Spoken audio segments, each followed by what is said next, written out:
everyone. My name is Eduardo Superano Garrido. I'm a student for multimedia engineering. This is the first assignment for the computer modeling class. So really quickly up there, you're gonna start seeing a time lapse of what the process was for me to draw all of this and to get to all of these views. Hopefully, there's a good enough sample size, although this took about 10 hours. So I don't know how much of the footage we're going to be able to see on the time lapse. However, just for you to know, I have about 20 gigabytes of actual video about this. I can show you real quick. Uh, I record. Oh, sure. There you go. 20.2 gigabytes of footage about what I did. So it took way longer than I thought it was going to take. So, well, about the process a little bit. So, first, after seeing the video conference, I understood that what we're looking over here is to push the envelope a little bit to uh, maybe challenge ourselves so we can get, good results. And that's going to be taken into consideration. So, instead of the little teddy bears that I had chose for this, I stole this little guy, Jiraiya, from one of my cousins. And this is not articulated or anything like that, so it makes it a little bit more difficult. But I think it's a good challenge because if you see the volumes that it has, it's pretty interesting. It has pretty interesting shapes over here. The face and the body, and the fact that this is not a normal human kind of like proportion head to body. It's pretty cool. It's pretty interesting. So about the process, um, I have to start by professing that I'm not good at drawing. I'm not good at designing. I've never wanted to draw or anything like that. So this is my best effort from someone that doesn't know how to draw.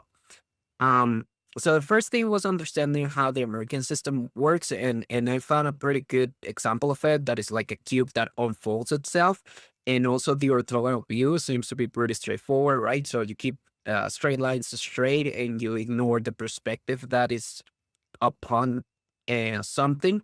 However, it is easier for geometrical, like kind of regular shapes, right? Straight lines and all of that seems to be not a problem. However, in my mind, I don't know how to do orthogonal view on something that looks like this, right?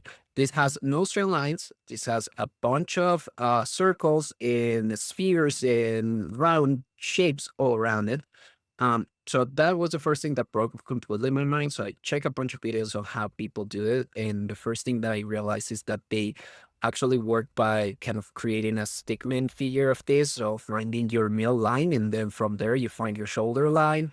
Um, and then you find where your legs are gonna start up, and then you mark where your articulation should be. So your articulation points are gonna be your elbows, and then they're gonna be your knees and your ankles and all of that. So you find kind of like around where the body parts are gonna be first, and then on top of that you start building. Then I cheat a little bit because I did take pictures of every side that I was gonna use for the American system. So I, took pictures of the top, the bottom, the front, left, right, and back. And I use those in a sort of way that illustrates how that cube or this imaginary cube is gonna unfold. So we're gonna see when you kind of like unfold the 3D figure into a flat orthogonal view.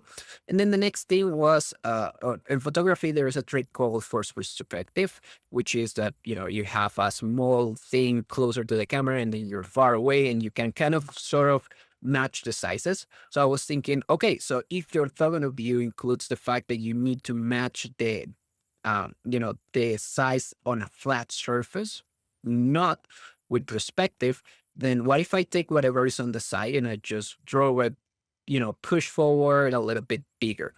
And that's how I ended up going with it for everything. It was like for that orthogonal view, I just took the picture, right? And I imagined what would happen if it bulged up from the size, and everything that was farther away from the lens of the camera would be, just flat and a little bigger to compensate the fact that it's farther away from it.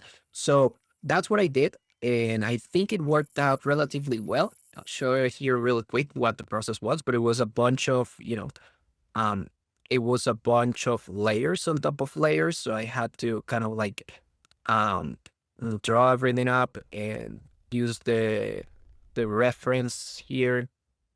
So you can see kind of like the general shape, the stickman figure, and then I started to kind of correct the perspective on this one, right? Push it to the front to get that orthogonal view. And with that, we get to this, which is all the views, side to side, back and top and bottom into one with the little unfolding cube over there.